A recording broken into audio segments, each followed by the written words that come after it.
Thank you for listening to this PodcastOne Sportsnet production, available on Apple Podcasts and PodcastOne. All right, it's Tuesday, and you hit the download button on the family-friendly version of the Steve Austin Show. Safe listen for the whole family. And before we get into today's show, I got to say thanks to one of the sponsors who let me do this for you free every Tuesday, and that's Boll & Branch. I think we all know you need more than a good mattress if you want a good night's sleep. You also need comfortable, soft bedding so you can make the most of your comfy mattress, and that's where Boll & Branch comes in. Boll & Branch lets you sleep on luxury sheets for a fraction of the cost. Boll & Branch bedding and blankets are made from pure, 100% organic cotton, which makes them really soft. And you buy everything directly from Boll & Branch, so you're basically paying wholesale prices.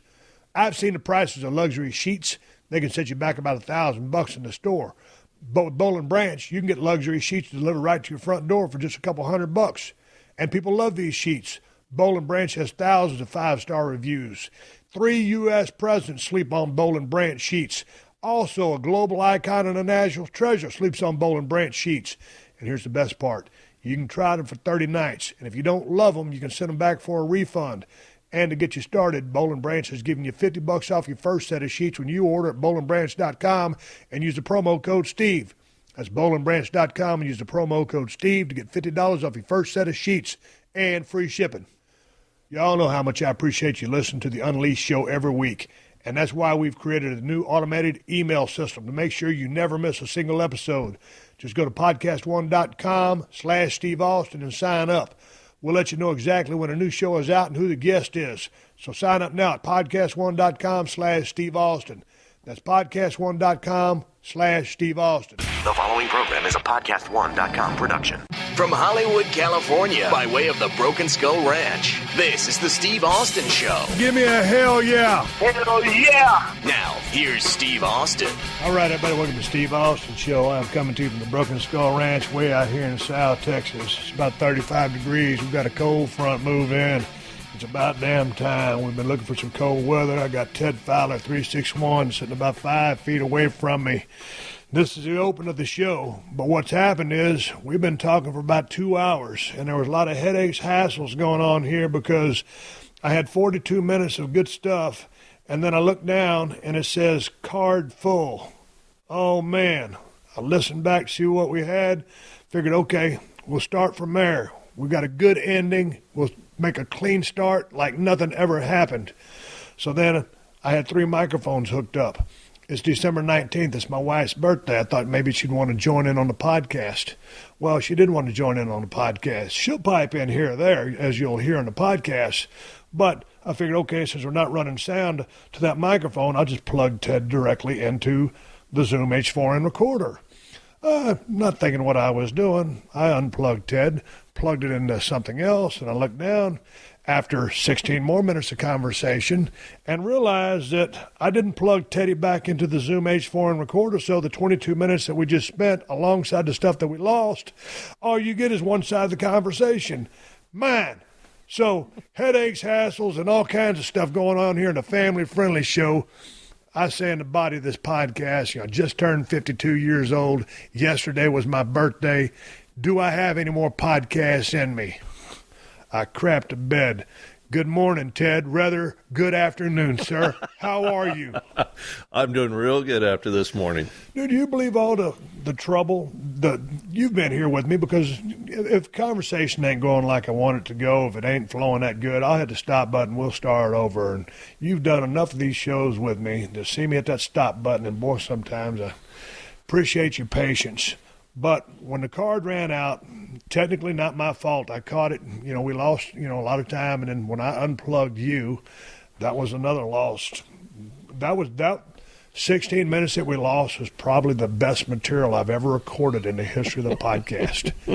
And we lost it because you weren't plugged in. I thought that was your subtle way of cutting me out. Killing me off like a movie character. Well, here's the thing. When the first thing cut out and said card full, I was going back to see where it left off. And I was like, God dang, where's Teddy's part? Where's Teddy's part? Yeah, so I was foaming off at the mouth.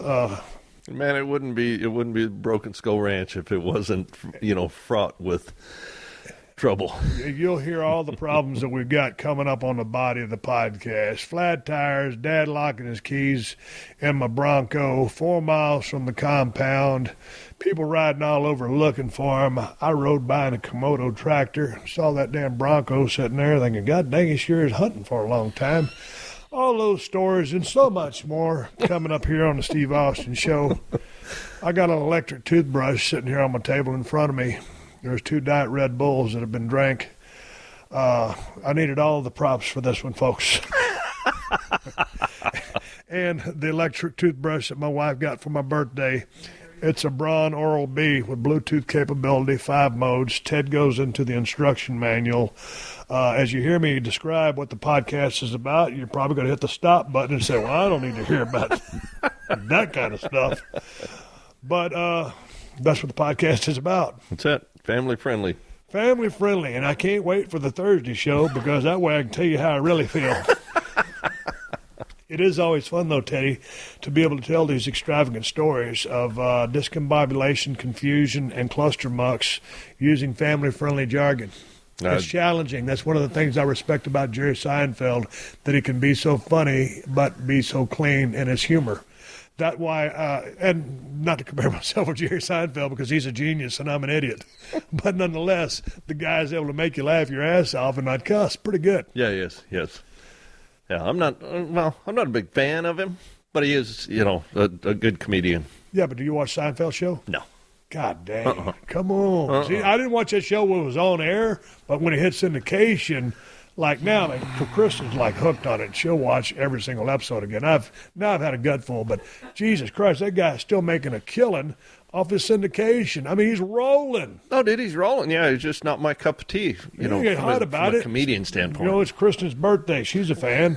It was my birthday yesterday. I didn't get any love. I tried to break in my Bronco, riding around filling feeders. It was just another day at the office. My wife made me an enchilada casserole. Well, rolling those enchiladas, that's an all-day process. Just making the casserole taste good, and it's the same basic flavor because you got all the ingredients are just stuffed in there, chopped up, and rather than rolled up, and it's just as easy to eat, and it tastes the same. I dug it. Oh, it was very good. It was very good. I think I prefer the casserole to, the rolled-up enchiladas. Yeah. Yeah, I know you liked it because I barely got a little portion for my leftovers today. The last time you went over and put that second slice on your gimmick plate, I was like, God dang, so much for my leftovers tomorrow. I'm gonna be grilling some chicken or eating hot dogs or something. You might have to be on camera soon. I'm looking out after your best interest. I ain't got nothing coming up on camera. My wife said, Steve, it's your birthday. You have your drink, do whatever you want to do, and it's Kristen's birthday today as we speak. I got to run into town, go get a honey-baked ham. My agents are sending me seafood and all kinds of crab bisque and stuff like that. English muffins from Kristen's friend. We ate the hell out of those the other day. Our anniversary's coming up in 2 days. I got to get juiced up for that. I mean, I'm thinking we've been together 12 years. We've been married 6. So you know how happy I am about that. I'll probably go through a 5th celebrating that. 7 years married. Yeah, 2000. Remember when we met and I had a full head of hair? And it was jet black. Oh, my widow's peak is all over the top of my head. God damn, Teddy. How you doing? 9 years of doing this. Well, I'm good, man. Years. I'm good. I mean, it's trying sometimes with the stuff that goes on out here. It'd be nice to have a little more free time, where we weren't always fixing something and putting out a fire, doing something like that. But it is what it is. It's the thing, you were able to cut a lot of the ranch down with the mower and stuff like that, and then we kind of got caught up. It's like if you can just stay on top of it or stay current, you're good. But, like, when you got covered up busy with work down in Rockport, hell, I couldn't come down here for 7 or 8 months, and you get behind the 8 ball. And once you get behind, you're trying to play catch-up, and it's like every time you walk out the door, it's like, hey, I love to just ride around on my Kawasaki mules, just 15 miles an hour out here in the South. There's nothing like a South Texas country. Just ride around and look at things. Not talking about killing deer, just ride around. But, man, every time we walk out the door, it's to go do some work. Correct. Because it's always trying to play catch-up. I think right now we're in a pretty good place. The ranch looks good. There's some grass in some areas that's starting to come back a little bit. I wouldn't mind mowing before we tear out of here. God dang it. Oh, my wife just sent me 2 text messages. This is my first podcast since turning 52. I owe everybody a beer who heard that. I will not edit it out because I am a professional. The podcast ain't going to win no awards either, so why not just leave it in? Does anybody want to fart, burp, or sneeze? I'll leave that in, too. I was thinking about when you did have a full head of hair in that movie. Oh. I did.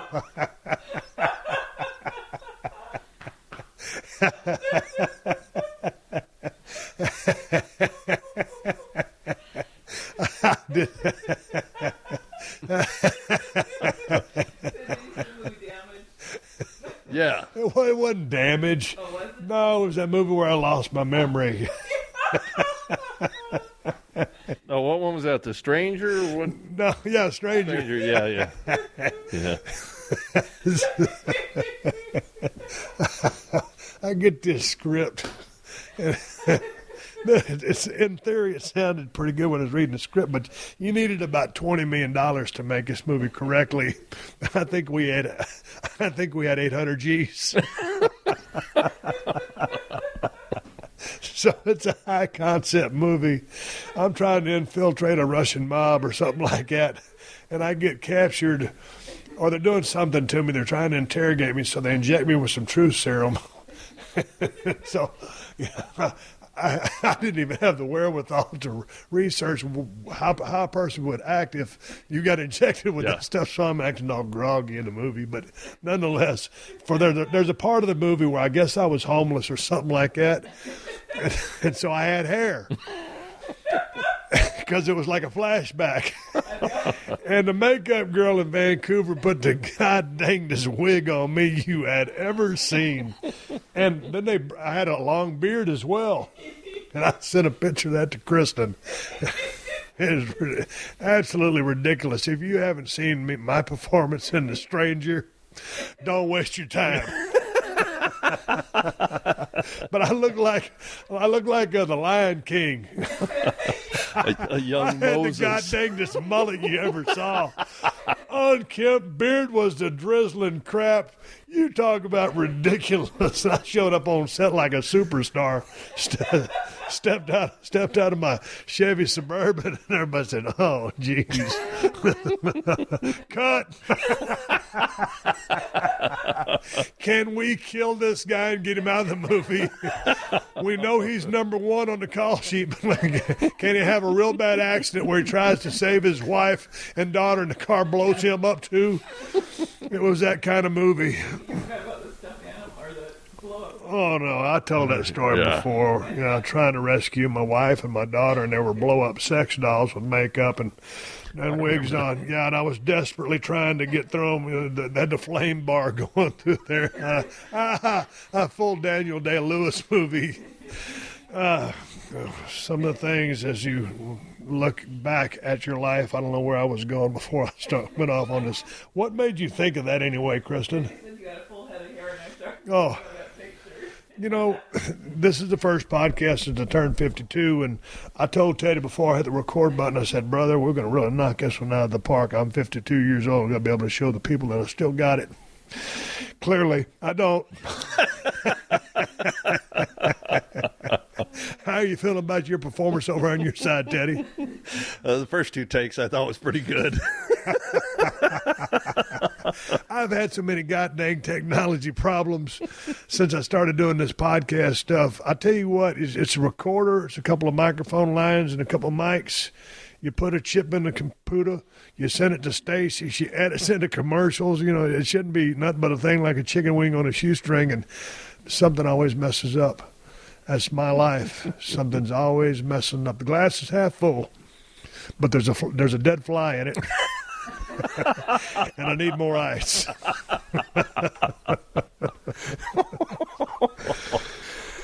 Ted Fowler Construction is shut down for the Christmas holidays.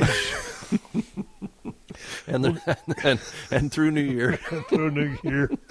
And then to top that off, he'll probably stay down here till maybe July 6th. Anyway, hey, we're going to get to the podcast. It's me and Teddy shooting the breeze. There's been a lot of stuff going on out here. My dad came out here, had all kinds of problems. I've got problems. Ted's had problems for years. We're trying to get him to shrink. Kristen and I are going to marriage counseling tomorrow. No, I thought we'd go after our anniversary, baby. See if we can patch this thing up. I love you. The dogs are here. Everything's well. Ted Fowler almost got bit by a rattlesnake. Ted, before we get into the body of the show, anything else you want to contribute? No, I'm looking forward to you guys' trip into the post office today so I can hear about that later. Oh, gee. Well, we're going to save that for the Unleashed show. But god dang, hey, man, we're coming to you from the broken... What, Kristen? There's your picture. Let me see this picture. Show Ted that damn picture. Dude, that's raw. She Velcro that onto your head or what?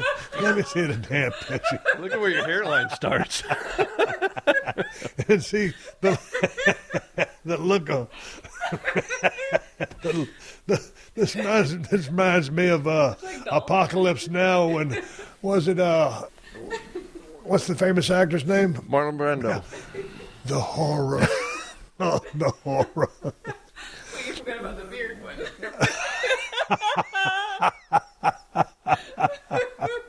You talk about it. Can you believe this? The things we do for work.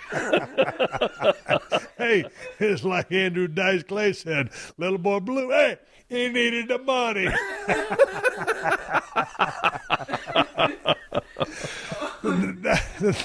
Like I said, when I read that movie, $20 million movie, we had 800 G's, 750 after the makeup. That's a 50 grand beard and a hairpiece.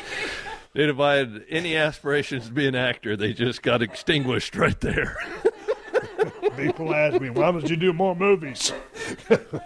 After the humiliation I suffered of that one, I don't want to put myself through any more torture. Plus, after you got dang make a living getting hit in the head with a steel chair for 12 years, you can't remember nothing anyway. Trying to remember lines, I'd rather rub my face on barbed wire. Anyway, what's going on at the ranch? Birthday celebrations? No, we're not selling birthday celebrations. We're going to have Bloody Marys here in a little bit. Broken Skull Challenge Season 4 is rolling on CMT right now. Every Sunday night at 10/9 Central on CMT. Last night's episode was women. I didn't get a chance to watch it because I was having Crown Roll, celebrating my birthday, entertaining my dad and his friend. Did you watch the show last night, Teddy? No, I went to bed. DVR today. Yeah, we're going to DVR it again. Okay, we're going to get to the rest of the show here in a minute. Jesus Christ, what a podcast. But first, my buddy Diamond Dallas Page has a great offer for you guys on DDP Yoga.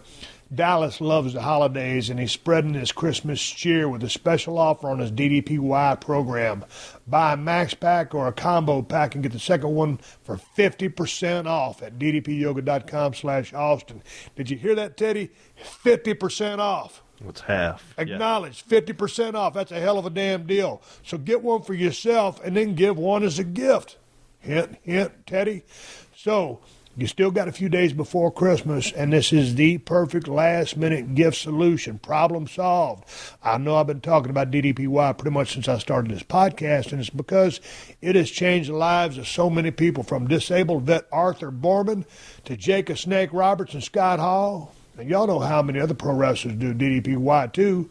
RVD, AJ Styles, Chris Jericho, Mick Foley, terrible Ted Fowler. Hell, Mick Foley's in the best shape he's ever been in his life right now, thanks to Dallas's program. And if you're thinking about taking control of your own health and fitness going into the new year, now is the perfect time. Take advantage of Dallas's ho, ho, ho holiday sale. Not those kind of hoes. Ho, ho, ho holiday hose. Buy a max pack or a combo pack and get a second one for 50% off at ddpyoga.com/Austin. And by the DDP Yoga DVDs, you'll also get 3 free months of the DDP Yoga Now app. And y'all know how great that app is. You can do DDP Yoga wherever you are, whenever you want with the app. Just access the workouts on your phone or your tablet. So take advantage of Diamond Dallas Page's holiday spirit. He loves Christmas, and that's why he's offering this deal at ddpyoga.com/Austin. So like I said, now is the time to get started. Go to ddpyoga.com/Austin. Buy a max pack or a combo pack and get a second one for 50% off. And get 3 months of the DDP Yoga Now app. That's ddpyoga.com/Austin. ddpyoga.com/Austin. Change your life today. Yo, the good thing about keeping it 100, we talk about all my favorite topics. Pro wrestling, sports, politics, pop culture. We got unique segments like the Crazy Juventud Guerrero. We got Shane Helms. We got the Lucha Libre Minute. Listen now at PodcastOne.com, the Podcast One app, or subscribe on iTunes. Keeping it 100 with Conan. The Steve Austin Show. The Steve Austin Show. All right, everybody, welcome to Steve Austin Show. Here we go. I'm sitting here at my kitchen table with Ted Fowler, 361. It's December 19th. Yesterday, obviously, was December 18th. It's my birthday. Right now, it's Kristen, my illustrious wife's birthday. Happy birthday, honey. Thank you. How you feel? Like 51. She feels 51. I'm 52. And I was wondering at 52 when I started striking up this podcast and hitting the record button, am I post-prime?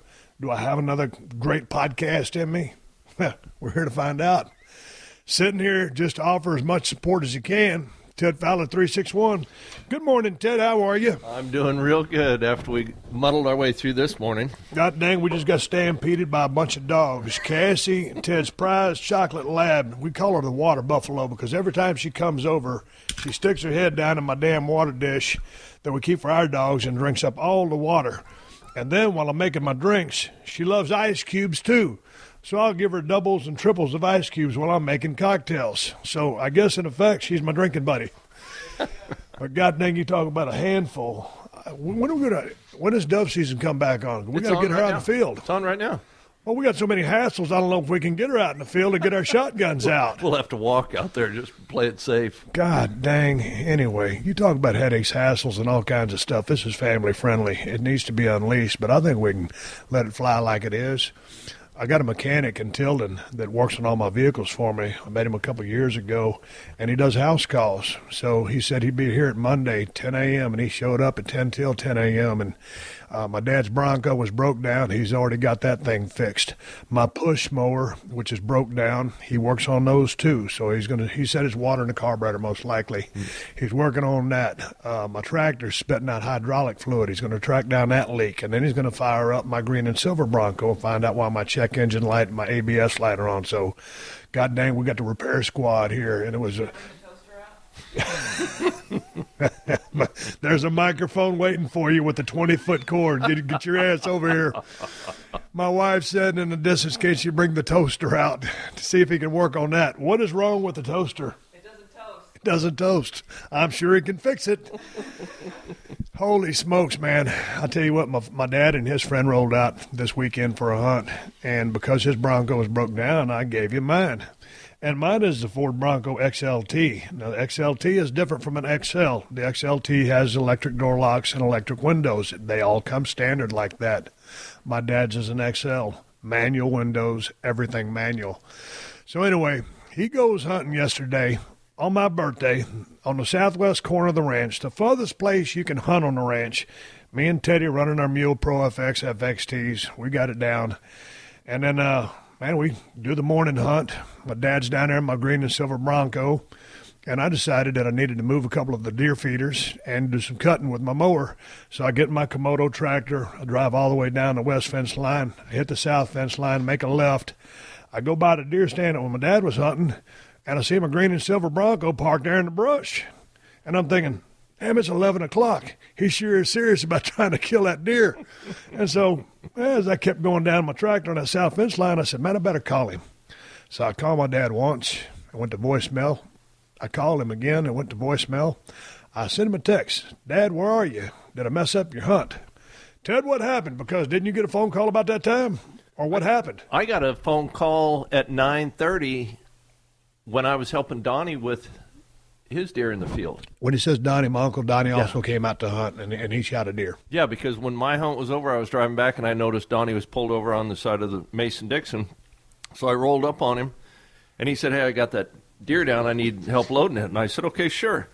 And it was cold, man, because that front had just blown in. So he jumped in the FXT, and we went and got it, came back to the house, and I saw where I had a missed phone call from Bryant, your dad's buddy.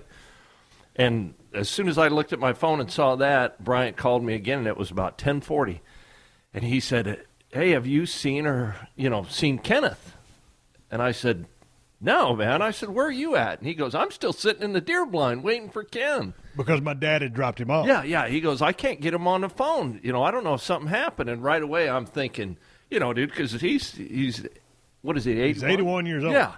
And he's going up the tallest deer blind we got, and it's cold. So, and you had just driven off in the tractor, and I'm thinking the worst. I'm thinking that he fell or he's hurt or something. So Donnie's there at the house with me, and I said, Donnie, get in your buggy and go to Johnny Cash and get Bryant. that was a mistake on my part because he was at Lone Star. He wasn't at Johnny Cash. Yeah. So I jumped in the mule, and I start hauling to go down to the deer stand. And I get there, and all the windows are closed, but the door is unlocked from the outside, so I know your dad's in there. And I start climbing up the steps, and your dad comes out, and he's just laughing, shaking his head. And I said, man, are you all right? And he goes, oh, I was doing great until I locked the keys inside of the Bronco. And I go, oh, man. I said, everybody's trying to call you. And he says, well, my cell phone's back at the house. I forgot to take that, too. And I'm like, oh, man. So got him loaded up. And we're in the mule, and he wasn't expecting that kind of ride, in the cold. That's why he's in that Bronco. Yeah, he's got the windshield, got the heater, got everything rolled up. We start tooling down the road, and he says, hey, man, you're going to have to slow down. He says, I didn't put my long underwear on this morning. I'm like, dude, I made this trip 3 times already. Don't tell me about long underwear. Yeah, and I said, we're going, and I go, man, I don't see Bryant at Johnny Cash, because we rolled right by there. And I go, I wonder where Donnie is, because he should have been right behind me. And Ken goes, why is he going to Johnny Cash? I said, to pick up Bryant. And he goes, he's not at Johnny Cash. He's at Lone Star. And I'm like, oh, God. So I start trying to call Donnie. Well, Donnie's not answering the phone because the battery pooped out on his cell phone. Cold weather and an older phone will suck the battery life down, so he's not able to answer his phone. About that time, Bryant calls me. Hey, where are you guys at? I said, I got Ken. I'm heading back to the house. Where are you guys at? And he says, we're over here at Riverside looking for you guys. Like, no, man. I mean, you talk about Keystone Cops. We got people running all over the ranch.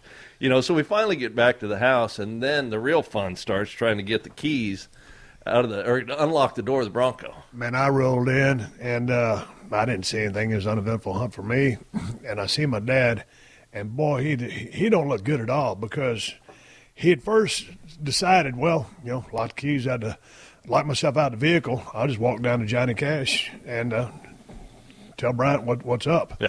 Well, he starts walking and gets about 300 yards from a deer stand and realizes himself that Bryant ain't at Johnny Cash. He's at Lone Star, which is about 1.5 miles. So he turns around, and it goes back to Riverside. So he's sitting there in the deer stand where Ted Fowler found him.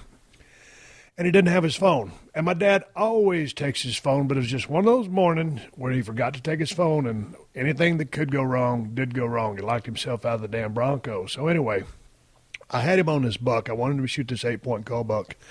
And he'd missed him the day before. And so anyway, my dad ends up, they're leaving this morning, and I said, okay, well, this morning I'll go back out there to the southwest corner and try to get that deer that I put my dad on, which he missed. And I'd spotted the deer several times, knew it was a clean miss. I rolled down there this morning. Well, before I rolled down there this morning, I knew that I was going to hunt that tall deer stand. And most of the deer stands out here, other than 2, are 6 feet off the ground. It's an easy carry to pick up Hershey, who weighs 85 pounds and loves to go hunting with me. And I'd already discussed this with my wife, that I wouldn't take her hunting because I knew I was going to be hunting one of those taller deer stands, hunting Riverside, or Johnny Cash is the other tall one. And I get up this morning, 5:20, alarm goes off. I make my 2 cups of coffee. I'm sitting there. It's cold outside. We've been waiting for a cold front to come in, and finally, mister, it's here, and we think the deer's going to be moving. And it's just nice to get up and actually, shiver and be cold. Correct. Because, man, when you're out here in South Texas dealing with this heat, it's like uncle. When you climb in for that afternoon hunt and it's 90, and it's late November, it's like, really? Global warming ain't real? Hit me in the head with a shovel. Yeah. So anyway, I take her. She gets up, and I tell her, no, you can't go with me this morning. I get her back in bed. I take a couple sips of coffee. I go to ease out. She jumps down off the bed. I look at my wife. Well, it's dark. And I say, happy birthday. I'm going to take Hershey with me. Pain in the neck. She's got to go. And I love my dog, and she loves being with me out here on this ranch. And we've been doing this for 9 years together. So we go out, and because I got her with me, I said, well, I normally take my mule because that's what I ride. But I'm going to take my Bronco because Hershey's with me. I want to keep her warm. I went into the barn. I got one of those Mr. Buddy heaters. If you want to know what a Mr. Buddy heater is, it's just a portable little butane propane thing. They put one of those little cylinders in. You hit a button to start the pilot light, hold that for 30 seconds, then release it, and you can turn your fire on to a low or a high setting, and you can put it in your deer stand. Most of the deer stands that we're running out here are 4x6, with the exception of one, 4 feet by 6 feet. We got 2 chairs in there, so there's a lot of room. And so you can say pretty nice and toasty in there. I'd put on 2 jackets, put on my neck muffler, and put Hershey in the Bronco. And then I looked down, and I noticed I had a flat tire on my left front. And I'm thinking, God dang it, what a way to start my day for this morning's hunt. So I drive the Bronco over to the barn, and I air up the tire. And I'm thinking to myself, if it took all night for it to seep down, then I should be able to get a 2-hour hunt out of it, no problem. So I air the thing up. Me and Hershey get in. You'd already left about 5 minutes before me. Boy, I put that thing in drive, and I like to be in my deer stands early, and it's already getting to see where you can almost silhouette. And so, man, I'm hauling ass down that fence line. I'm going 60 miles an hour in a Ford Bronco, Hershey riding shotgun, bound and determined to get there in stealth because I got to make 2 trips. I got to take my stuff up there, my gun, my heater, open the door, and then I carry Hershey's ass up there. Those stairs going up those stands are pretty damn steep. Correct. It's not like the 6-footer, so it's a steep climb. And so I get up there and put Hershey in there. Well, I get up there, put my stuff in there, come back down, pick up Hershey the Wonder Dog, take her up there, make it up, no problem. And I get settled in.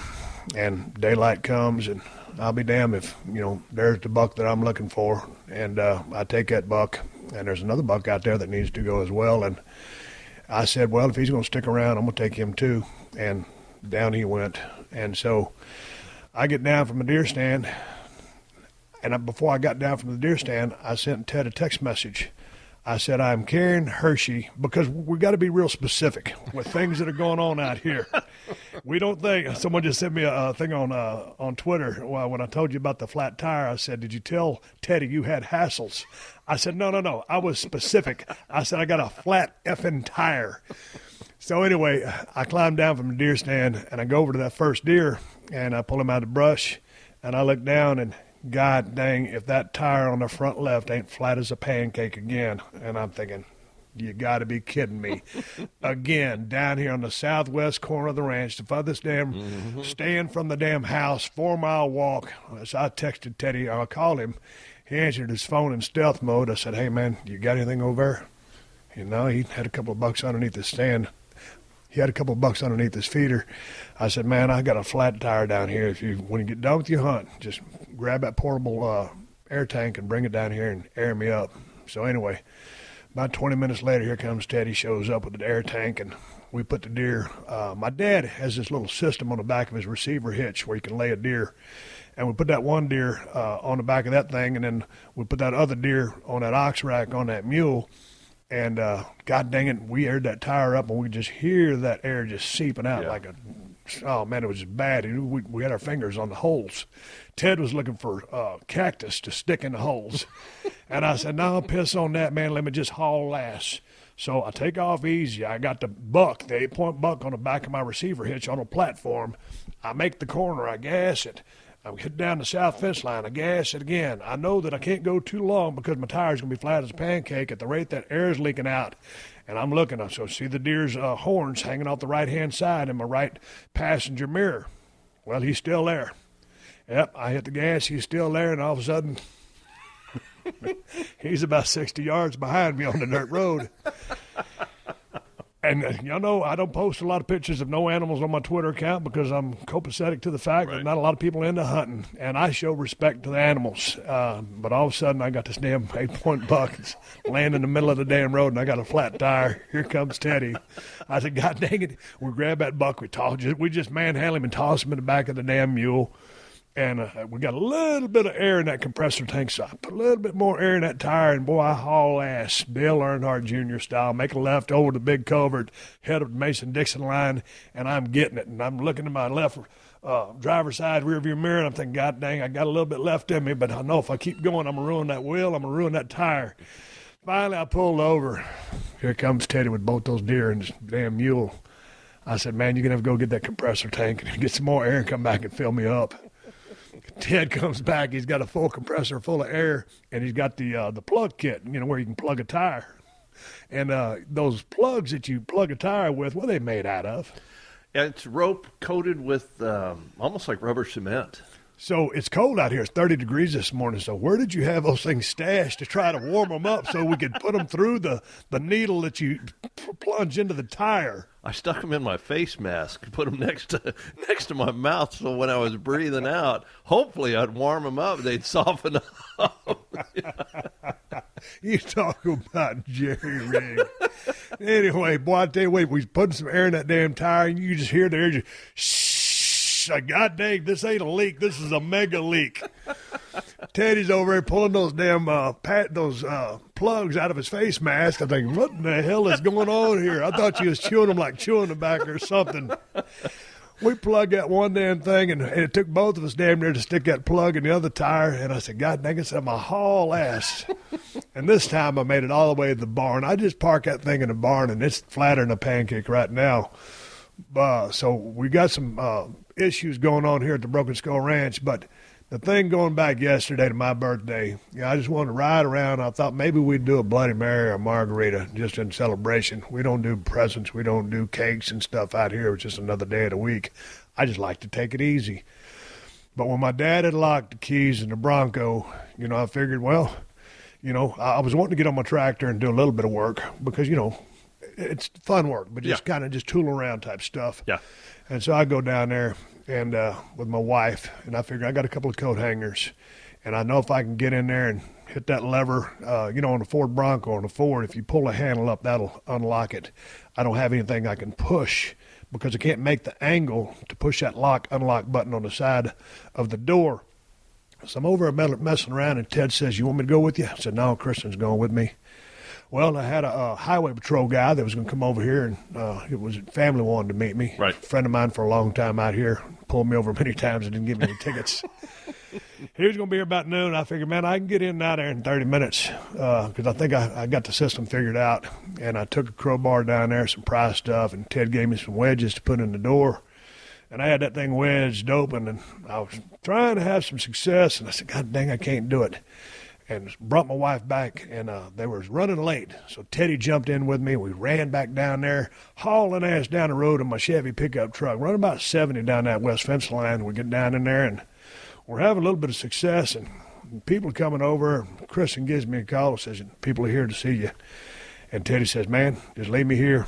Give me 15 minutes, and I'll give you a call. Come get me if I can't get it. I said, all right. So I come back, do my stuff, visit with the people. Real nice folks. Teddy's down there, and it's been about 20 minutes. And so I said, hey, man, Kristen, go check on Teddy. And then what happened, dude, because you was able to solve the mystery. And, well, here's what happened. When I was guiding you, you was able to get that coat hanger. We put a hook in the bottom of it and pull up on a handle, but it didn't have enough. One coat hanger didn't have enough strength to lift that handle. And then you did 2, but we kept slipping off. What was the deal that finally jimmied it for you? You know what? I saw that the keys were barely hanging in the ignition. Yep. So I went over to the driver's side and took one of those coat hangers, and I whacked those keys and knocked them down onto the floorboard. And now one hanger ain't long enough to reach the floorboard, so I twisted the 2 hangers together, with a very, an unprofessional loop in the middle, that wasn't rigid, put a little hook on it, and then I was trying to fish those keys, hook those keys, and pull them out through, the gap in the door that was created by pounding those wedges in. And, dude, I fought that thing until Kristen got there. And then she came walking over and saw what I was doing, and it was probably another 10 minutes, and, I'm getting coached by her, you almost got it, Hell, I can't control the end of that wire because there's that loop in the middle of the 2 pieces. I pick it up one time, and then I drop it, and then I finally pick it up, and, Kristen has now moved behind me, easy. Yeah. And this is like, back in the days where you put 25 cents in the crane machine, and you drop the thing, and we're trying to get there. But it's rigged, so you ain't going to win nothing. So you're trying to pull the keys out. Oh, dude, yeah, and then the hanger is just swiveling to and fro with the weight of those keys. I can't control it. Finally, I get it, up to the crack in the door frame, and I grab hold of, the wire with my fingers and pull those keys out, and it's like, whoo, there we go. Yeah, and then Kristen, the optimist, says, well, now the Bronco probably won't start, so I'm going to stay here and wait and make sure the engine cranks, and it did, and then, drove it back to the house. Everybody was happy. Where did we get the flat tire from? Because I was just riding around on the roads, and, well, you know what? I bet it's when he parked it, where he parked it, because we never pull there. No. I park on the south side from the west fence line and walk 100 yards in. Right. But oh, no, he pulled in the old parking area, which we haven't mowed, so it's all overgrown. Yeah, that's undoubtedly where the flat tire came from. I was originally a little, I love my father. He's 81 years old. He's the one that started me hunting when I was 7 or 8, give or take. And we were tramping in the woods, Scott, Kevin, and myself. I've told this story before, and that's how we started hunting, and that's over 40 years ago. But he came out here, he's using my Bronco, and he wasn't used to electronic locks, and he don't know how he did it. He just had that sheep. He was embarrassed. Because, when you get skunked like that, you lock your keys in, and you don't have your cell phone, and you got no communication. So we made sure, because I didn't even have Bryant's phone number. So we got everybody's phone number all passed around now. But, when you get out here, it doesn't matter where you're at, whether it's East Texas, South Texas, Ohio, Nevada, out there in that big country. When you got a hassle, when you got a problem, you got to have communication. No, absolutely. It's nice to have a go-to when you're broken down or jammed up somewhere. Yeah. So from now on, just stuff happens all the time. Yeah. And so we make sure now that we know what's up. We communicate with everybody and make sure everybody's back at the camp. But God dang it, it's just amazing the things that can happen out here. Okay, let me take a minute here to thank another fine sponsor of the Steve Austin Podcast. And it's thanks to this sponsor that I'm able to play my clarinet, sit in a deer stand, and record this podcast in comfort. So swig of water to MeUndies. MeUndies sent me a box load of their camouflage MeUndies, the ones made out of that modal fabric. And that's all I've been wearing since. Modal is a fabric that's 3 times softer than cotton. And believe me, you'll know exactly what I'm talking about the minute you put on a pair. MeUndies really are about the softest, most comfortable underwear I've ever worn. And for the price of 2 cocktails, you can have MeUndies delivered right to your front door. And you can experience what I'm experiencing. And MeUndies offers free shipping in the U.S. and Canada. And if these ain't the most comfortable, best-feeling underwear you've ever worn, MeUndies will refund your money and let you keep your first pair for free. But I'm telling you, you ain't going to return these, and that's why for a limited time, my listeners also get this great deal. 20% off your first order when you go to MeUndies.com/Steve Austin. Did you get that? MeUndies.com/Steve Austin and get 20% off your first order and free shipping in the U.S. and Canada. One more time for the hearing impaired. MeUndies.com/Steve Austin. So anyway, there's just all kinds of things that can happen out here. And then so anyway, since most of my afternoon had been taken, it was getting time for the evening hunt. And there had been a buck at a real close stand over here called Motel 6. And I was going to go try to get that cold buck. And so, god dang, this is a stand that's 6 feet off the ground. Hershey the Wonder Dog was going to come with me. I open that door, and there's yellow jackets laying all over the floor of that damn thing. So I got a hoodie on, and I got a Carhartt jacket on top of that. So I take my Carhartt off. I lay that on the ground for Hershey. I go down and retrieve her, put her up there. I sit down in my chair. I'm waiting to see if this deer's going to show up. It's my birthday. It's the afternoon. I didn't have my Bloody Mary or my margarita.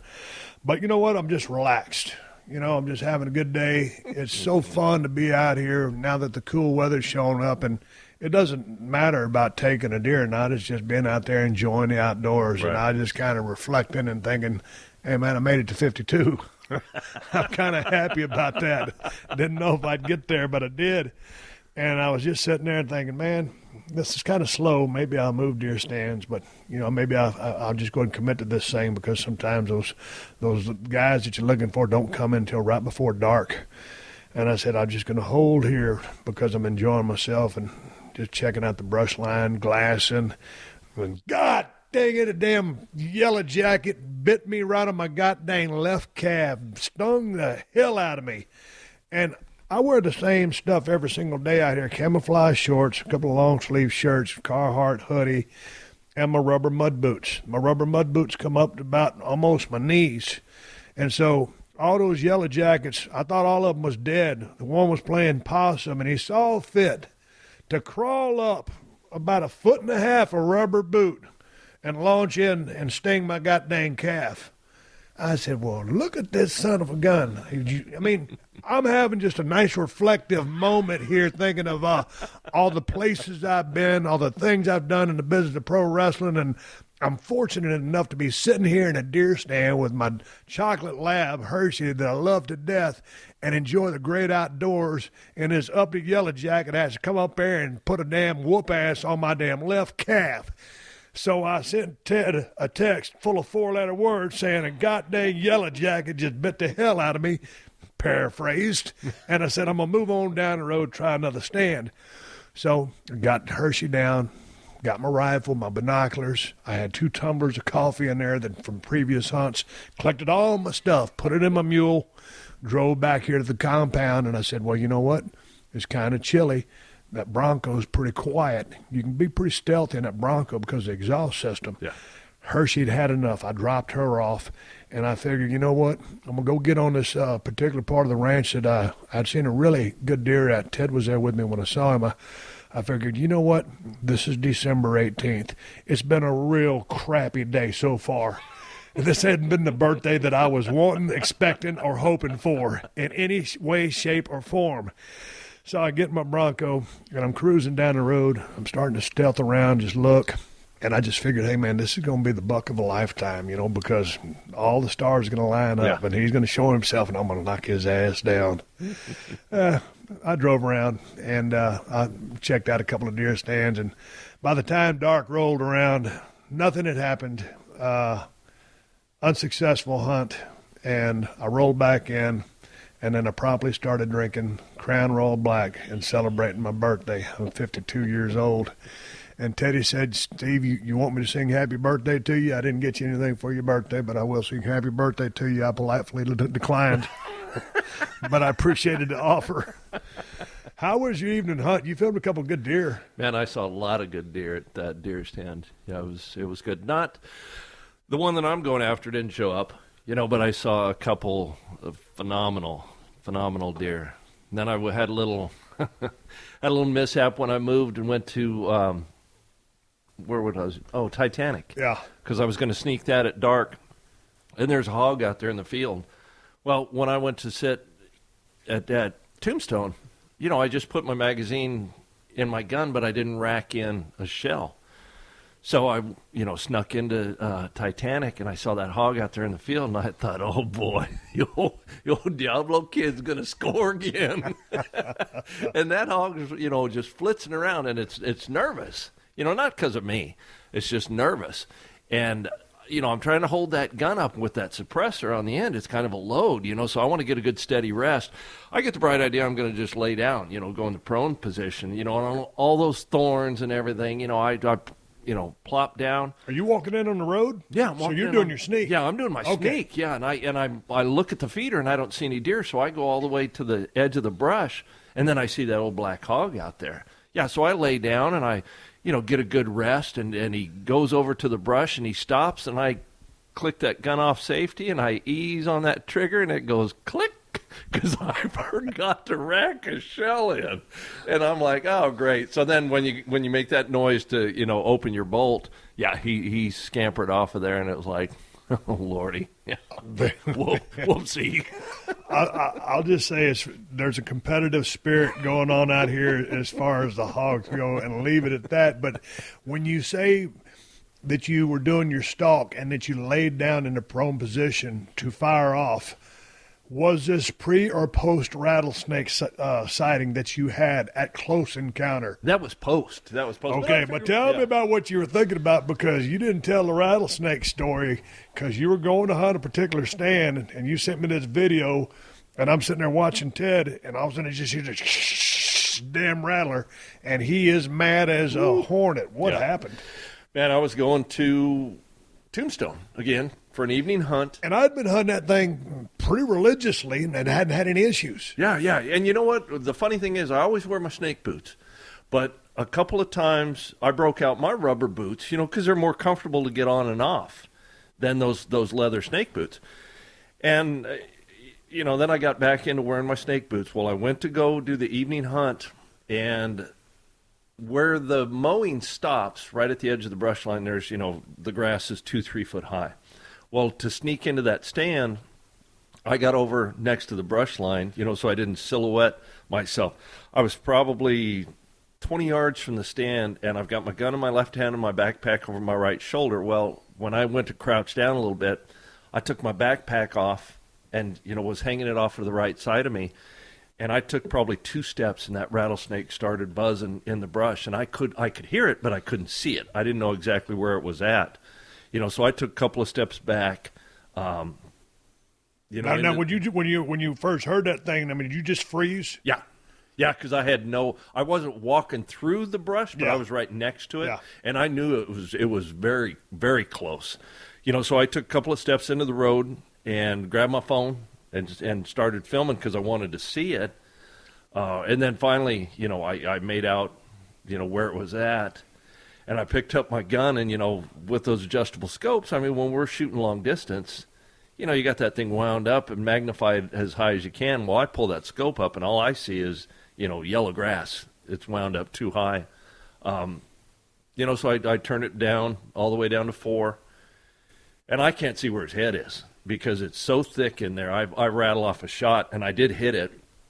And then I racked in a second shot, and I don't know how I pulled this off, but, blew his head completely off, and that was it for him. But I was sitting there going, whoo, and I sent you guys, that video, and then, that kind of rattles you a little bit. No pun intended. Yeah. And it's like, I was just thinking, I was glad, and that was right before the cold front hit. Correct. It was the day before the cold front hit, and I was glad that hit to kind of put the curb on those guys. But I was just thinking, man, if I'd have had Hershey out there with me, because sometimes she starts to go, she likes to go on that brush. Yeah. She's a city slicker, but she's a country dog from way back, and she'll get out there just like this morning when we was waiting on you to come. She'd be on that brush edge, and she likes to track those deer, when if they go off a little bit. But it was too cold for a snake out this morning. But as we've seen in the past from some of the experiments we've done, that one incident with the cooler, sometimes you think, hey, it's 30 degrees, ain't going to be no rattlesnakes out because it's cold. Well, not so fast, my friend. In most cases, that you're not going to see a rattlesnake, or they might be stove up a little bit, but you never just say, oh, it's cold, I ain't going to see no snakes out here, because as soon as you get that attitude, mister, you're going to get your ass bit.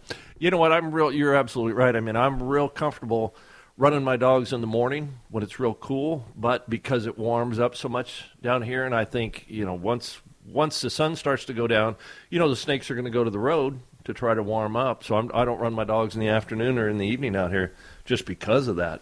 But that day it was, 75 degrees? Yeah. So it was unseasonably warm. And sure enough, there was that snake, boy, and he let me know that he was not real happy with me being right there. That's the time I walked up on that rattlesnake on Turnbuckle last year because I was walking down that cut, and that snake started rattling me, and I was 10 yards from that snake, not even close. 10 yards, and he starts rattling me. He's on the brush line, and I'm in the middle of the lane, and so as soon as he started rattling, I'll give it to, okay. And I spotted him immediately, and I'm thinking, man, you talk about a short temper. Yeah. Because most time they'll let you get kind of up on them a little bit. This guy gave me way advance warning. I was like, well, first of all, I appreciate the heads up, but I wasn't even a threat to you. And if you'd have just shut up, I wouldn't even have seen you. Right. So, but now that you got my attention, we got business to take care of. Same thing, dude. We're used to taking long-range shots. You dial down. Yeah. Hell, I missed him the first time and then, was successful in exterminating his ass, but he gave me plenty of heads up. But, boy, you got to be leery. Well, we don't practice too many 4-foot shots, The other day I was at the gun shop and I was going to get one of those TARS judges because you can shoot, I believe, a 44 or 45, whatever it is, and a 410 shotgun shell in there. So I don't care what kind of bullets you can shoot it in there. I just wanted it purely as an easy carry snake gun that you could put in your backpack and not carry a little, single shot 410 with you. Those snake charmers or my break action, which is 100 years old, is a great snake gun. But if you can have something like those judges in your damn backpack with 410s, premier, boom, you're done. Those snake charmers are good to have in your buggy, but impractical, to walk around carrying. But no, you're absolutely right. I was so close to that rattlesnake. I think that's a testament to my sneaking abilities. Just how stealthy I am. Almost snuck up on a rattlesnake. And a rattlesnake, that's close enough. That's how I roll. I tell you what, it's like when I shot that snake last year, it took me 2 shots. And most time, like, Teddy will put ear protection on or whatever. I'll carry ears with me, but when I'm looking at a deer or something like that or a hog, I'll just put that barrel out the damn stand. And, with it being out there and not being able to the sound come back too much, I just shoot without ears all the time. Mm-hmm. But when I shot that snake out last year, because I was just right there, it was a short barrel gun, but blew my ears up bad. And it reminded me of that one time when me and Kristen was down there, again at Riverside, but on that far corner of the field, and I was carrying my Springfield XD9, and I said, God dang, I'm going to shoot that rattlesnake. I said, I won't shoot a pistol without ears. And so I said, well, I want to shoot that rattlesnake, but I ain't got no damn ears. And Kristen said, I'll stand behind you and put my fingers in your ears. Now, I ain't real smart, but I said, what are you going to do about your ears?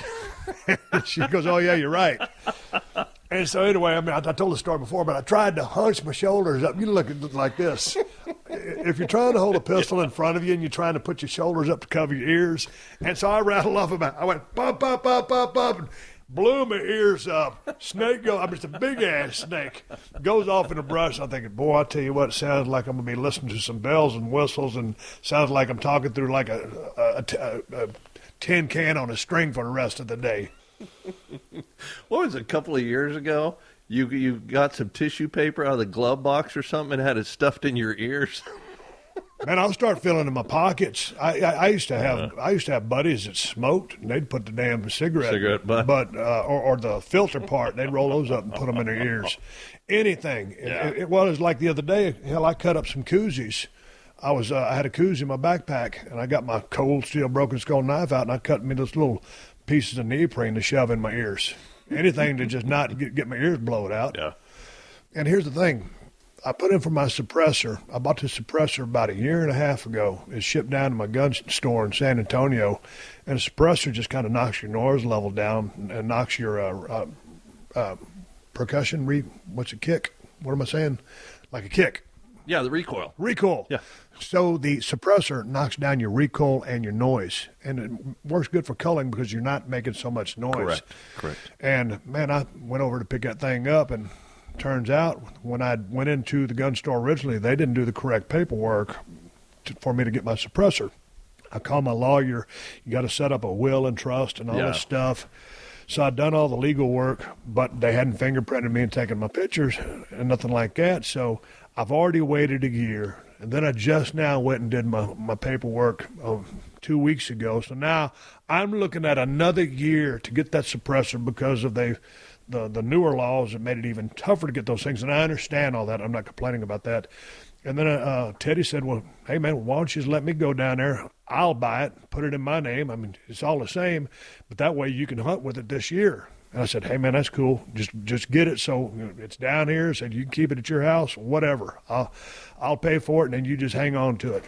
Well, Teddy calls this guy, and what, because of all the yeah, new because laws? of the new laws. Now, but with your stamp, I thought you'd be able to immediately take possession of it. Yeah, because I bought a suppressor 2 years ago, waited a year, and got my tax stamp, the gun trust, all that stuff set up. So I have that suppressor that I was able to use last year, using it again this year. I called up the same silencer, store, told them what was going on. I needed another one, because you and I we're shooting the same 308. And the guy said, hey, you know what? It's a minimum, a year wait to get your tax stamp because the new laws and everything. And I said, dude, I just did it. You guys you checked me out. Yeah, you guys have all of my stuff. I want to duplicate the order that I just got. And the guy says, nope. He says, not that easy, man. You got to go through the entire process again like you never did it because of the way that the gun laws are now. And it's one thing. Well, first of all, I believe in thorough background checks for everybody. I mean, they give you a better background check when you're trying to finance a house and when you're trying to buy a weapon. So I'm all for that. But when you've gone through the process before, they know who and what you're doing. Yeah. They know you got a clean record. So that's a little overkill. One would think. But nonetheless, on another note, Teddy, when we were making that trip to UV country a couple of weeks ago, that laser detector was going off a couple of times. Correct. And so, like we were talking about, K-band, X-band, I guess there's a K-band, whatever, caveman. The laser. I had a couple people send into questions at steveaustonshow.com about the laser. And the laser is very specific. It's like, you've seen those. It's like the motorcycle cops. Yeah, but you've seen those little pin lights or whatever. It shoots a laser. You can see exactly. It's very precise. So if you're running radar and you're in a pack, they can specify or pick one single car and say, okay, you're going this fast. Where the radar, kind of covers a bigger spectrum or area. So I didn't think that laser was being run that much. I got a couple of emails from some officers out there that said, yes, we are using laser. It's very specific. So, don't run in a pack. It gave me some advice, actually. But they said, yeah, we're using laser, and it's very effective. But I just never have been pulled over with a laser going off. It's usually radar. And so I don't know how prevalent it is. On your radar detector, do you have laser capability? You know what? I don't think so. I bought the one. I'm running them Beltronics 300s, and they're really good. But I've just the times that my laser detector has gone off it was a fluke. Dude, I don't. Mine just makes a noise. It doesn't. It's not as specific as yours is. Where it says K-band and right. K and all of that. Mine just starts beeping. I got mine at the truck stop there in Tilden. That's where I got mine. Yeah, right after your pop got popped. Yeah. I said, well, because I drive faster than him, I better pick one up. I don't even know what brand it is. I just went in and bought it. Well, I'll tell you what, I used to have one called a Valentine. And on that one, what I liked about that one was, and I just threw it away because I needed probably some, what do you call them, updates or a software update. Yeah, or software like update. And I had talked to the people, and whatever happened, I don't know. I'd have to think for over 10 years. But what I liked about that one was it was a cool feature. It had 4 arrows, pointing forward, backwards, left, right. And wherever that radar was coming from, it would point in that direction. Oh, really? So you knew if your front arrow's going off, it's in front of you, or the guy's coming behind you.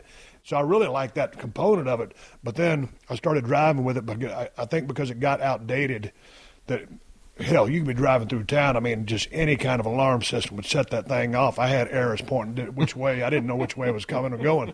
So finally, that's when I bought those Beltronics and then left one here. Ended up with 3 of them. I'm going to have a garage sale very soon on eBay. But, yeah, enough about radar detectors. Hey, all you comedy fans out there, and I'm guessing that's pretty much everyone listening to this here award-winning podcast. It ain't never won no award. I got something for you. CISO. SEESO. CISO. CISO is a new ad-free streaming service bringing you all the comedy you can handle for $3.99. You get a near endless supply of top-shelf stuff, exclusive originals, face-melting stand-up, next-day late-night shows, and a catalog of classics.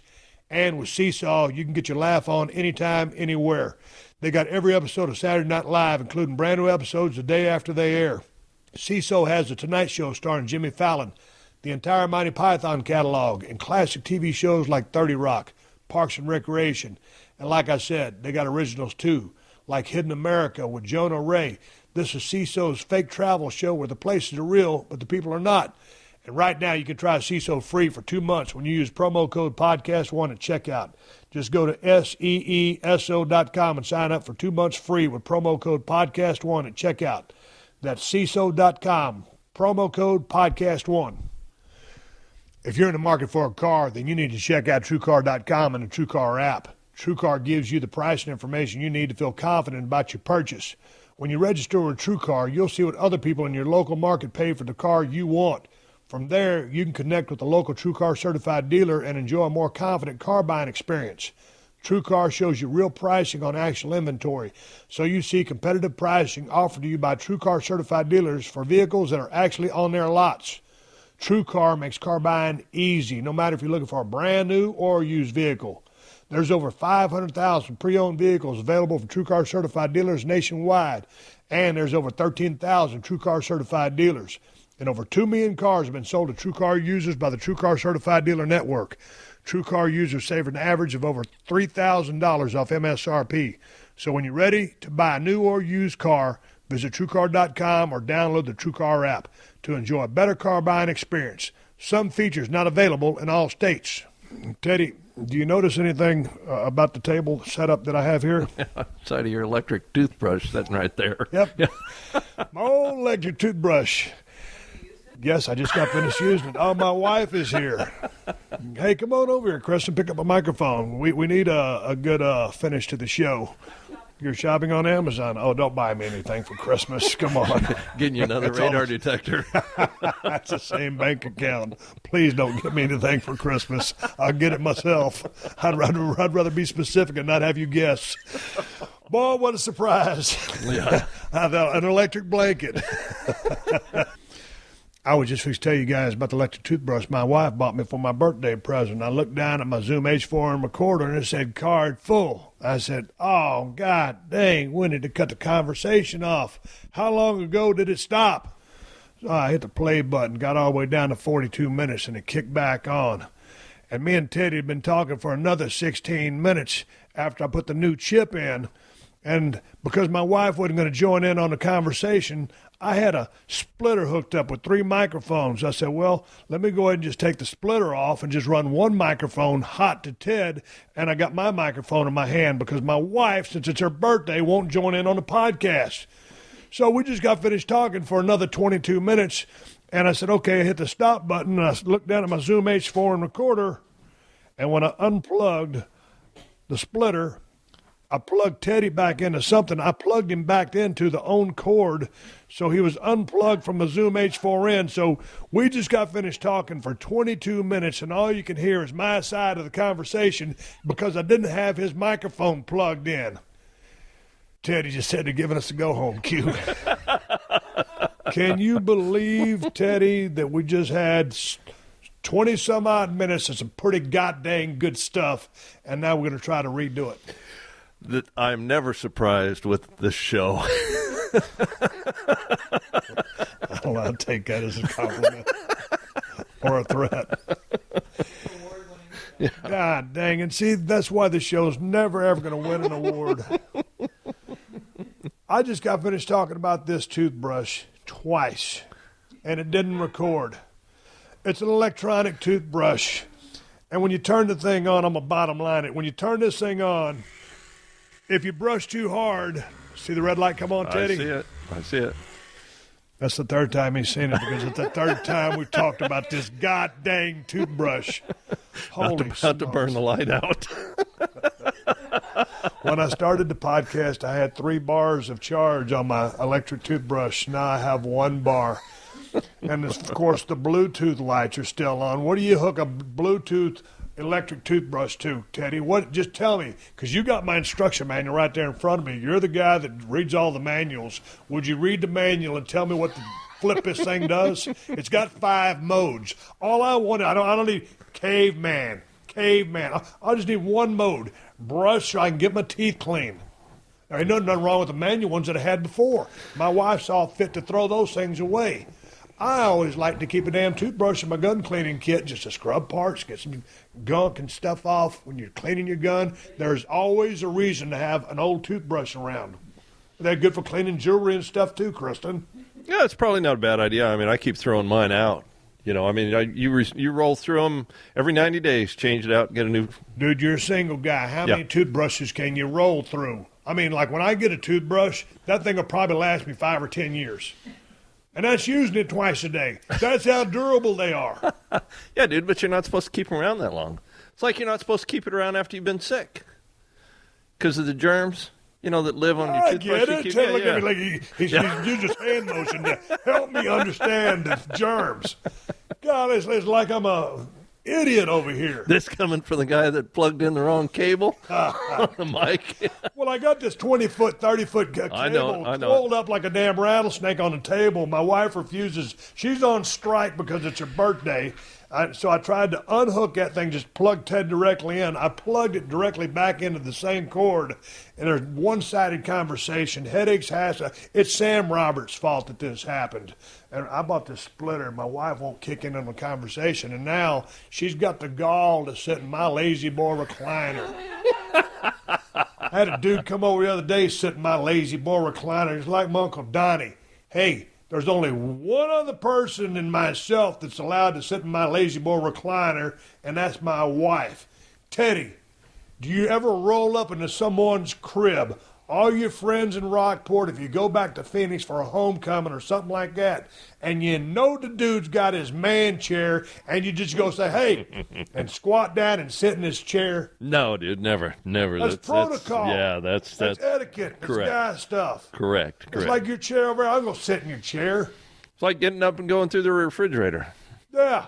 You know, without asking, saying, you know, hey, man, you mind if I get a beer or something? If you were just to go over and open up the fridge, grab a beer, come, you know, add insult to injury, sit down and, you know, in the owner's chair and drink their beer. So anyway, my wife's kicked back on my lazy boy. Now, my wife's cool on my lazy boy. But Mira, Ted's German chocolate. Ted's German short-hair pointer likes it. I don't mind Mira sitting in my chair, just not another human being. Maybe she's just sitting on her half. Yeah, I'll tell you what. Something about a damn chair. Or like if somebody comes into my house and picks up my remote and starts thumbing through my channels. Hey, if I got the football game on, or if I'm watching UFC or Raw or something like that, don't mess with my damn remote control. Right. If I'm not, it was a rib. Your dad always wanted to watch the Lakers play. We didn't want to watch the Lakers play. Well, it was football season. They got basketball season concurrently with football season. If it's football season, you got to have a football game on. But no, not Kristen's father. I got to have a basketball game on. What's that, preseason? I don't even know. It's not important. What's important is that I'm wasting time. No, I'm not wasting time because you listen to this podcast. First podcast I've done. I just turned 52. I told you guys at the beginning of the podcast, let's see if I got another podcast in me. Now, am I post-prime? Hell, I bought 2 of them. Ran out of memory card on the first one, and then didn't have Teddy plugged in on 16 minutes of some of the funniest stuff ever known to podcasting medium. At least, in my opinion, it was. It's not starting off very good. Yeah, God dang it. What is toothbrush sitting right here? I love his toothbrush. I just don't know why it's got, there's got 4 attachments on it. So like you can get one toothbrush and the whole family's going to use this thing, right? I used my wife's toothbrush the other day. It's about a year or 2 ago. And she got hot at me because I used the same attachment that she used. And she goes, well, did you use my attachment? Or did you put one of the other ones on? Every now and then we make out and kiss. We've been together 12 years. I can't use the same attachments you got? Do I got like hook mouth or ringworms or something? What's the deal? You going to catch something from me? Dude, I wouldn't be able to do that. Well, God, no, Teddy, that'd be like if you and me was in the middle of nowhere on a deer camp and we got one electric toothbrush and we're going to trade out attachments but use the same electric toothbrush. No, it ain't never going to happen. But no. I'm fine with a manual toothbrush. I'm fine just using my finger and a little toothpaste. Yeah, it's a little push comes to shove. I just don't understand this thing that when you brush too hard, the red light comes on. It's like danger, Will Robinson, danger. Am I going to hurt myself by brushing too hard? You're gonna wear your gums back, expose too much of the tooth. God damn it! You asked why there were so many different attachments for said toothbrush.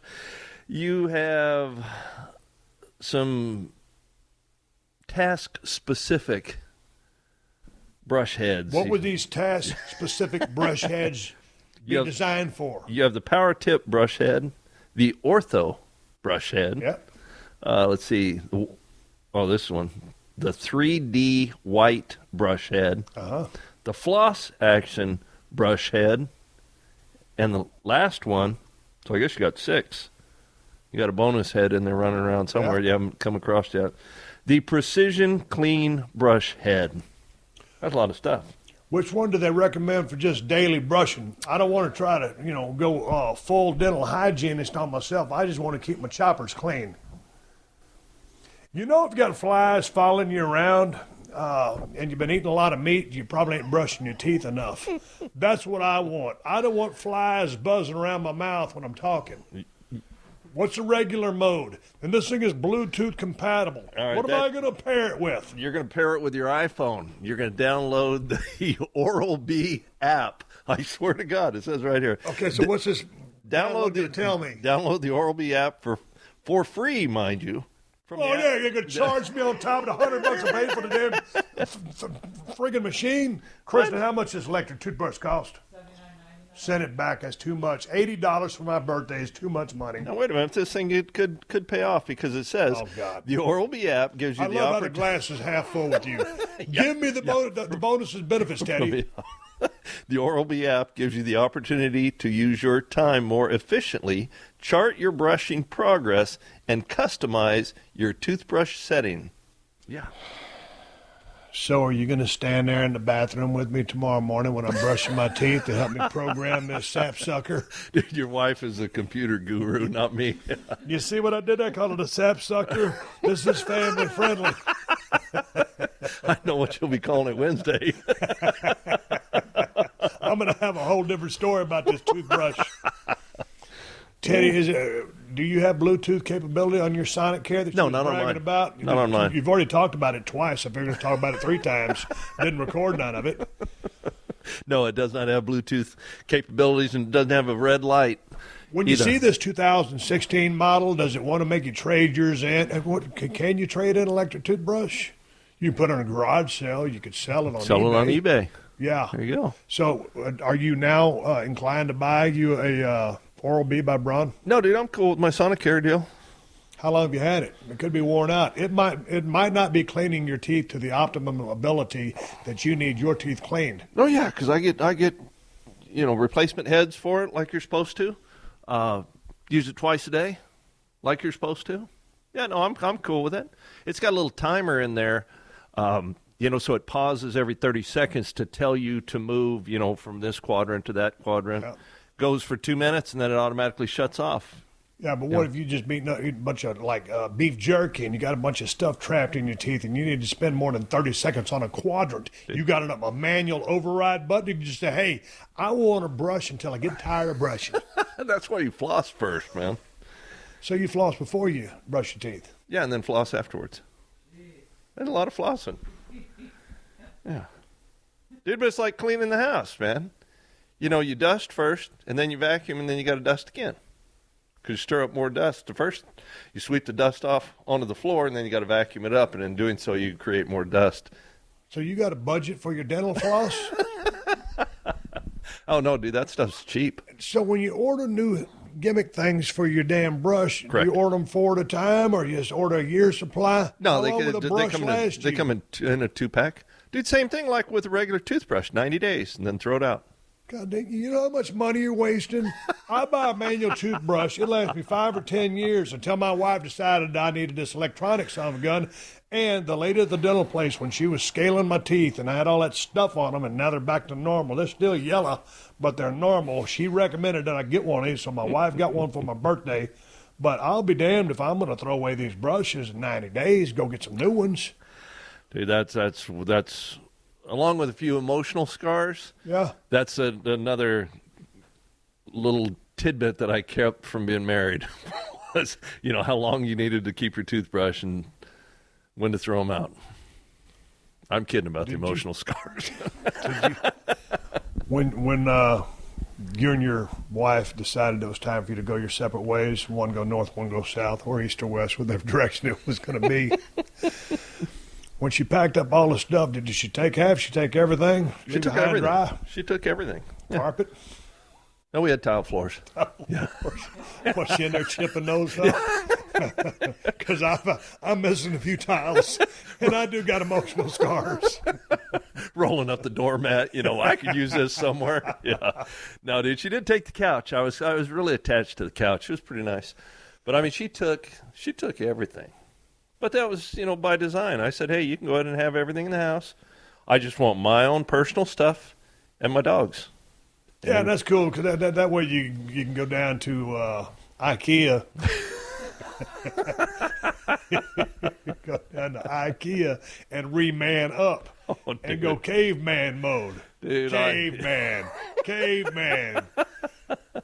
Oh, I brought in the patio furniture from outside that luckily she didn't take that. Those $3 Walmart, all plastic chairs. That's what I had for my new living room set. Borrowed a little television from the neighbors. And my buddy and his wife had a bunch of leftover wedding gifts, China, or not China, but plates, bowls, stuff like that, all the whole kit in a box. I got some of that, and, they were happy, to see her go. So it was like Christmas for me because I started getting a bunch of gifts. See, I remember getting out of one, about the skin of my teeth one time, and I moved into a double wide some people had right down the road, and, man, I went full, just guy, cinder block, 1x12, but the TV on top of it. Right. That whole deal. And, dude, I was happy as a lark like that. Bare minimum, one plate, one bowl. I was just running paper plates and stuff. All you need is one knife, one fork, one spoon, and a steak knife. We've had this conversation before. People get all these big-ass dish sets so they can bring their friends over and stuff, but when you're a guy, all you need is one of everything. No, you're absolutely right. You're absolutely right. I'll tell you, when all of the furniture got moved out of the house, it was time to clean. And being a guy, dude, I opened up the front door and opened up the back door, and I went through it with a leaf blower and just blew it out, because I didn't have a broom. Yeah. But, yeah, it made cleaning the house a snap, So how long did it take you to go buy a broom? Probably a couple of months, till the leaf blower broke down. Teddy, we got about 15 minutes here on this podcast. I'd like to get in the mules and make a lap around the property and use the binoculars and glass and stuff. I think I'm going to have to run into town and go get a honey-baked ham that one of my agents sent me, pick up the stuff from the mailbox at my wife's request. What's that? What's that? Cold Steel. We got something Cold Steel? Yeah, I think they sent you the ham. Oh, cool. Thanks to people from Cold Steel Knives. Whatever you sent me, I'm fixing to go down and get. Is that a local feed store? Maybe it's a honey-baked ham stuffed with $1 million cash. Teddy, any special plans for Christmas this year? You're one for the holiday spirit. No, dude, just deer hunt. Probably have another drink. Being Christmas. We're going to start drinking in about 20 minutes. and I say that very seriously because I lost 40 minutes of platinum because one time the card got full. The other time I didn't plug in Teddy's microphone, so it was just me over here ranting on a microphone. I'm going to turn it in just as a blooper reel. Teddy can barely hear him in the background because he's talking on his microphone, but it's going through my microphone because he's 4 feet away, and it's a friggin' rib. I said at the beginning of the podcast, do I have another good one in me? I just proved that I don't. 52. I think I got a couple years left on the podcast. Maybe I'll just retire. Who just retired? It was a head coach who just retired. Just because the team wasn't doing good enough. I'm not doing good enough on the podcast. I'm just going to throw in, cash in my chips, call Norm up and say, Norm, you know, I tried to do my first podcast when I turned 52. I crapped the bed. I'm going to go ahead and hang them up. Be like the boxer that doesn't know when to quit. Yeah, I'm not going to be that guy. And see, and then in 5 years, I'll be eligible for the Podcast Hall of Fame.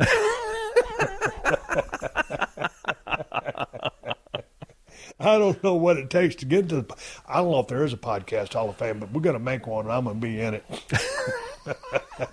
You know what I'm going to do? I'm going to go down to the trophy store and just get a plaque. It said, Steve Austin, 2017 inductee. Podcast Hall of Fame. People are going to come over and say, God damn, I know you're the Hall of Fame. I said, yeah, I like to keep it on the DL. It's over there with the rest of my accolades.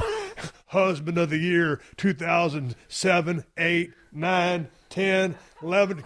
Kristen, have I not been in the Hall of Fame for husband of the Year all these years running? Yes, you have. Oh, boy. My wife's birthday, and she's lying her ass off. Honey, I love you. Happy birthday. Thank you. We're going to ride off into the sunset. I got to go to the post office. You going with me or you going to stay here? I think we go together. Yeah, maybe we can hold hands on the center console. That would be romantic. You mind if I ride shotgun and drink a Bloody Mary while you drive? Would that be asking too much on your birthday? You can brush your teeth while you're going. Hey, it's Steve Austin. I got Ted Fowler 361 plugged in, believe it or not, and now we're signing off. But you listen again on Thursday, and there'll be all hell breaking loose, everything but the kitchen sink. There'll be more stories. Rattlesnakes, deers flying off the back of the bumper, flat tires, locked keys, the whole shenanigan. Coming right back to close this show. The Steve Austin Show is brought to you in part by Great Clips. At Great Clips, they want you to love your haircut. That's why they created Clip Notes. Notes that tell them what you like, so you get your same great haircut every time, anywhere. With Clip Notes, no matter which stylist cuts your hair, you'll get the haircut you want. Great Clips. It's going to be great. All right, everybody, give me the go-home cue. It's time to wrap up this podcast and ride off in the sunset. Looks like I'm fixing to ride into town of Tilden and pick up a honey-baked ham. Maybe I'll be drinking a Bloody Mary riding shotgun. I can only hope. Wide be open container. Scratch that. I'll tell you what really happens on Thursday. Hey, the new season of Broken Skull Challenge is here every Sunday night on CMT at 10/9 Central. I got to give you guys something to watch, a video. If you get a chance, get on YouTube. Type in The Stranger, starring Steve Austin. One of the best movies ever made. We filmed a $20 million movie for $800,000. And I look good. Anyway, moving forward, I've got new T-shirts at ProWrestlingTees.com/Steve Austin. They're the new designs that I wore on the set of Broken Skull Challenge. And if you're looking for the best damn IPA available, get the Broken Skull IPA from El Segundo Brewing Company. Stop in the brewery if you're in L.A., 140 Main Street in El Segundo. Pick it up at Whole Foods Total Wines if you live in Cali. Order from InsideTheCellar.com if you live in a state they ship to. You can find everything at BrokenSkullRanch.com, including the cold steel Broken Skull knife. But if you want the best price on the baddest knife on the planet, go to Amazon. It's $75 on Amazon, and you can use my links when you do. All my Amazon links are at PodcastOne.com. Click on the Killer Deals button in the top right corner of the page, and then hit the Steve Austin Show button. I got Amazon links for USA, UK, and Canada. Just use my Amazon links whenever you're doing any online shopping, and Amazon will kick back a couple of bucks to the podcast. Won't cost you nothing extra. There's no hidden fees or charges. You can buy whatever you was planning on buying and help out the podcast in the process. Bookmark it so you can find it easier. You'll also find links to all the great sponsors of this here podcast. I appreciate y'all supporting the sponsors. They're the ones who let me do this for you free twice a week, whether you like it or not. So big thanks to ddpyoga.com/Austin for a limited time. Buy one max pack or combo pack and get a second for 50% off. To Bowl and Branch, go to bowlandbranch.com and use a promo code Steve to get $50 off your first set of sheets. To MeUndies, go to MeUndies.com/Steve Austin to get 20% off your first order. And to CISO, go to CISO.com and use the promo code PodcastOne to get 2 months free. Hey, the 60-second AP News headlines are coming up next. Until then, my name is Steve Austin, and I will catch your ass down the road. Download new episodes of The Steve Austin Show every Tuesday at PodcastOne.com. That's PodcastOne.com.